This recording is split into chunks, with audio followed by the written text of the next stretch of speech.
Ya estamos listos y dispuestos para conversar con Franziska Schköning, que es editora de La Voz, además que ha tenido numerosos premios, tremenda periodista, aunque le dé vergüenza, lo digo yo total, no me puede contradecir, una de las periodistas más relevantes en nuestro país en el tema de la investigación y en otros tantos, que un gran ser humano además.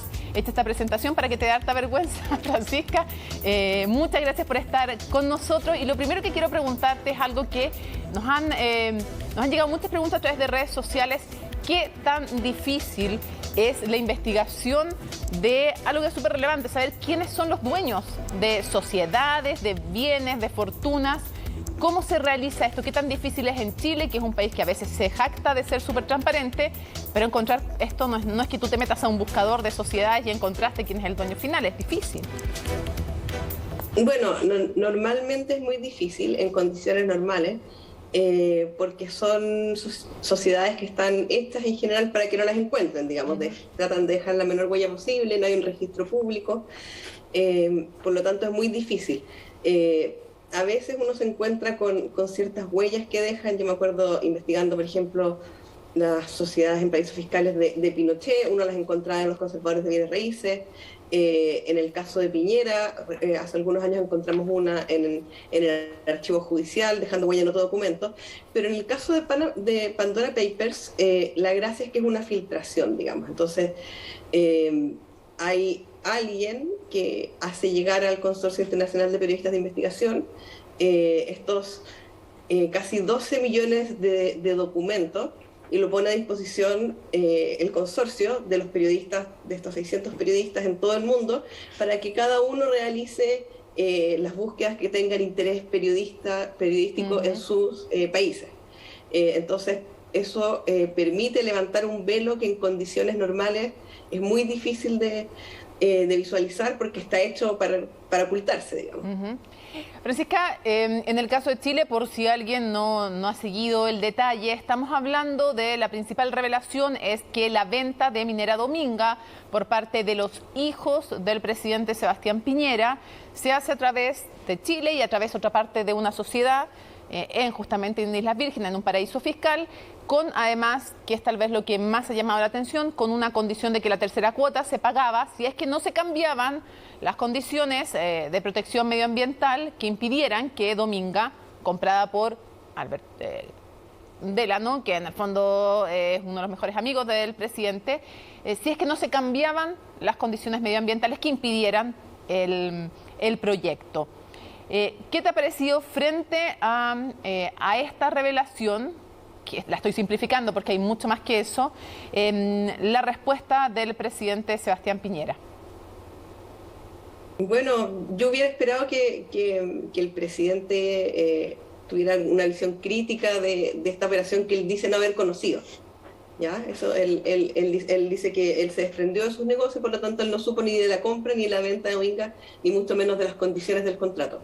Pero sin embargo dice también que aquí no hay un conflicto de interés.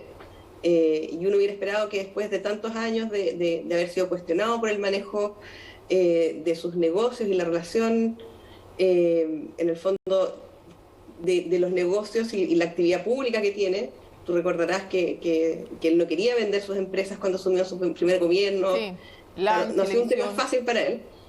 Uno esperaría que después de todo este tiempo pudiera hacer una reflexión crítica respecto a esa cláusula y lo que significa que los hijos de un presidente condicionen parte del pago, digamos, a una decisión administrativa del presidente.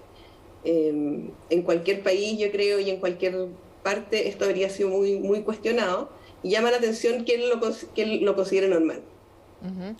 También lo considera normal su vocero, Jaime Belolio, que decía que como no se había pedido ningún permiso todavía cuando se hace esta transacción, entonces no había ningún conflicto de interés. Yo no entiendo muy bien ese argumento, porque en el fondo lo que se vende es el terreno donde se va a ir con las concesiones, o sea, las concesiones mineras, digamos, donde se pretende explotar la mina y el lugar donde se pretende construir el puerto, digamos.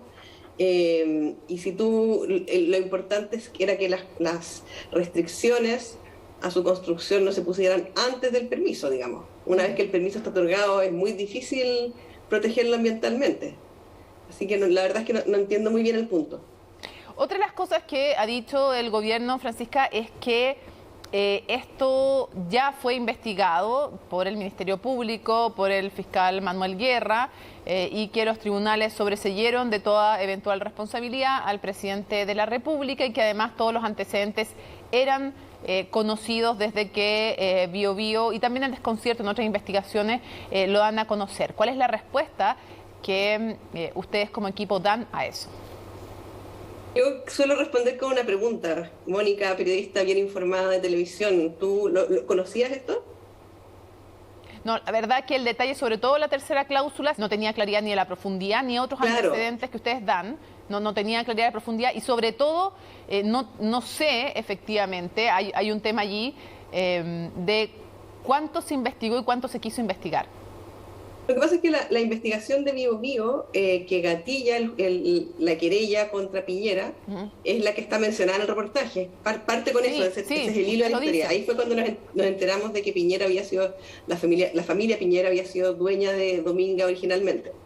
Luego viene esta investigación que se fusiona con la investigación por Exalmar.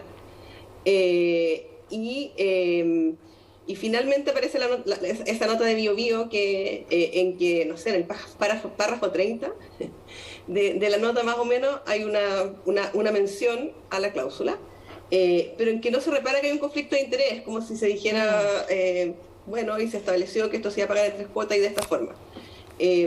Lo que ha sorprendido es conocer el documento del contrato, el que se haya hecho en las Islas Vírgenes.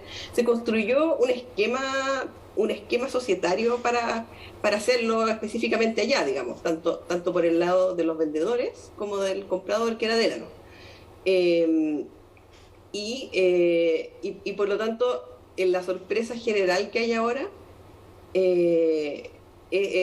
denota que no era conocido, digamos. Ahora, la nota original de la Bío Bío menciona que este documento lo tiene el fiscal Guerra, lo tuvo el fiscal Guerra, digamos, pero la nota era exactamente para hacer notar aquellas cosas que el fiscal Guerra no había investigado, digamos, que había dejado pasar.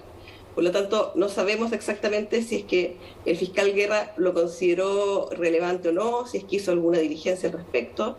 Pero mi punto más importante, la verdad, es que nosotros no ponemos el énfasis del reportaje en el asunto legal. Nosotros ni siquiera sugerimos que aquí puede haber un delito. Ni siquiera hablamos con abogados como para preguntarle, bueno, ¿qué tipo de delito puede configurarse acá? Nosotros creemos que más allá de si esto fue legal o no, hay un conflicto de interés, ¿ya? Es impresentable en términos sociales, digamos, que esto, o éticos, digamos, que esto se haya hecho de esa forma. Sí, y yo hago también transparente el hecho de que yo cuando conocí la investigación de Bío Bío, que es súper valorable todo ese trabajo, también otros que ha hecho Desconcierto y otros medios más, también CIPER y ustedes mismos, la verdad es que sí, hago fe de lo que tú dices, no hubo en ese minuto un escándalo público por el tema del conflicto de interés y porque además nunca los periodistas trabajamos sobre la nada, vamos parándonos sobre también los hombros de los trabajos de otros periodistas que van sumando más antecedentes también al tema y claro, y el debate de fondo que tú planteas es sobre el tema del conflicto de interés. Ahora, quisiera llevarte incluso a algo más global, Francisca, porque quisiera preguntarte, y yo también transparento públicamente que a mí me parece muy difícil de creer que no se supiera de un negocio que realizaban los hijos de este monto y con uno de sus mejores amigos. Es mi opinión y la di abiertamente, así que me da lo mismo repetirla nuevamente. No pido tampoco que tú la compartas o no, estoy haciendo transparente lo que yo ya dije públicamente. Pero te quisiera preguntar otra cosa. Tomando este caso, el chileno, pero haciéndolo más global, ¿cuál es a tu juicio la gravedad? Hemos explicado que los paraísos fiscales y las sociedades offshore y los trusts no son de por sí legal. Si tú las declaras en tu país y si no están vinculados, que es el caso, este caso no está vinculado ni a tráfico de drogas, ni a terrorismo, ni nada de eso. Entonces que muchas veces son legales. Si no quiere decir que de por sí, lo hemos explicado largamente en el programa, sean ilegales. Pero la pregunta es, a tu juicio, ¿cuál es la gravedad de lo descubierto en este y en otros casos desde el punto de vista de la transparencia, de la democracia, de los tributos, de la desigualdad, sobre todo en el continente de América Latina? Bueno, aquí uno podría citar al mismo presidente sus palabras en Ecuador, cuando abogó porque desaparecieran los paraísos fiscales, porque ahí se producen actividades oscuras, digamos.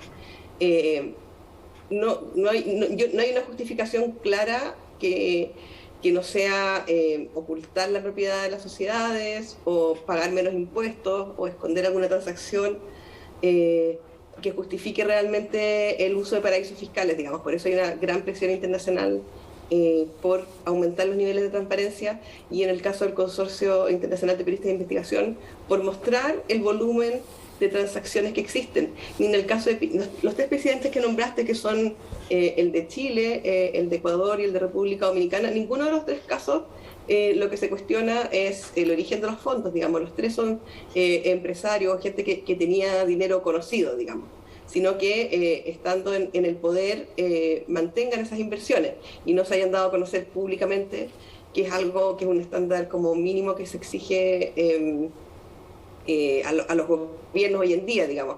En el caso de Piñera ya se conocían, pero como tú mencionaste como tú misma mencionaste recién, se conocía por una serie de investigaciones periodísticas de distintos periodistas en distintos medios que hemos ido armando como el cuadro de lo que no se ve de los negocios de Piñera, digamos.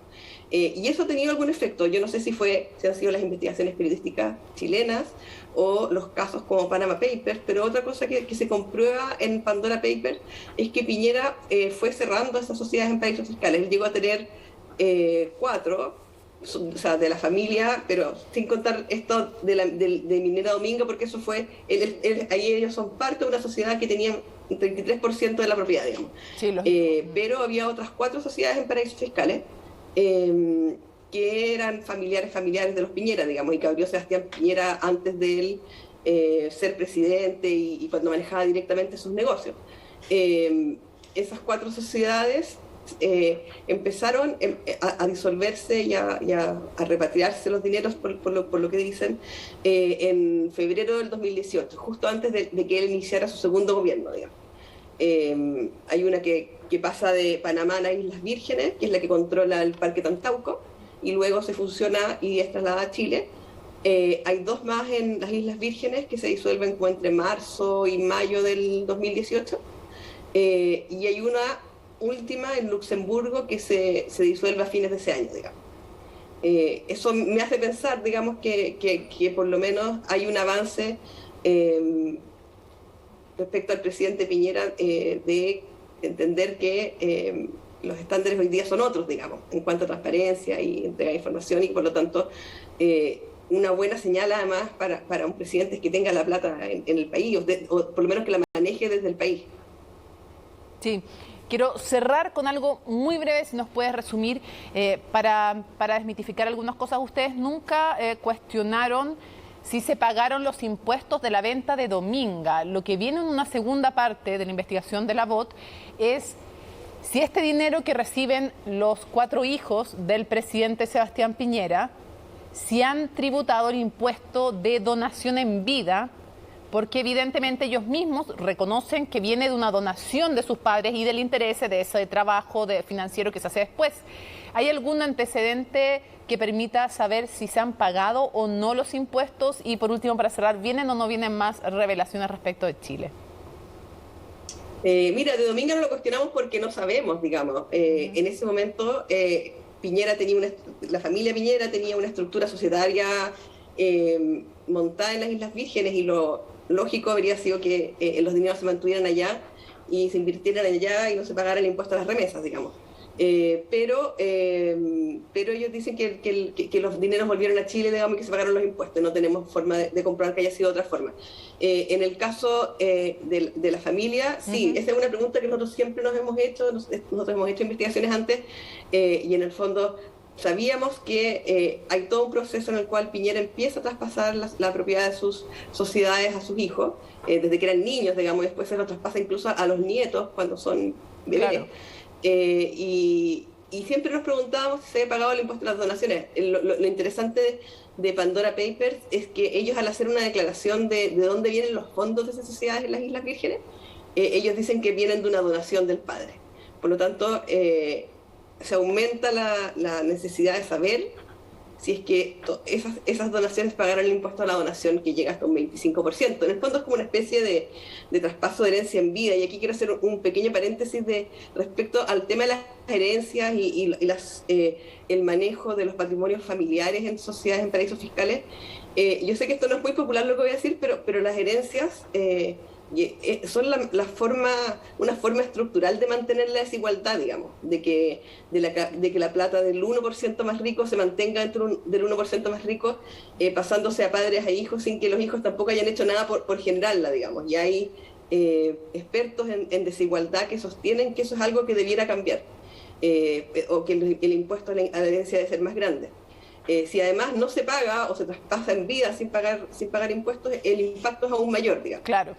Y respecto a tu última pregunta, sí, vienen más. De hecho, estamos trabajando a full, tenemos muchas historias, gente conocida, empresarios, que creo que van a ser muy interesantes de conocer y van a ayudar a seguir levantando este velo de los fondos y las sociedades que se manejan en paraísos fiscales.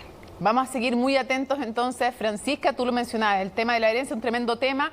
No hay consenso sobre eso, algunos piensan lo que tú mencionabas, otros piensan que es legítimo que uno puedan pasarle de padre a hijo sus herencias, pero en lo que sí hay consenso, o debiera haberlo, es que se paguen los impuestos que correspondan. En eso sí no puede haber discusión, ni siquiera ética, menos legal. O sea, que se pague lo que se tiene que pagar si es que tú entregas en vida. Y esa es una pregunta entonces todavía pendiente. El gobierno hasta ahora ha dicho que han pagado todos los impuestos, pero sí, evidentemente ese es un nuevo tema para conversar. Vamos a seguir súper atentos entonces a todas las revelaciones en la BOT, en CIPER y en estos 615 periodistas que han trabajado a nivel mundial. Muchísimas gracias. Muchas gracias, hasta luego. Se nos fue volando el tiempo, así que solo cierro diciendo que nos vemos en un nuevo Conexión Global.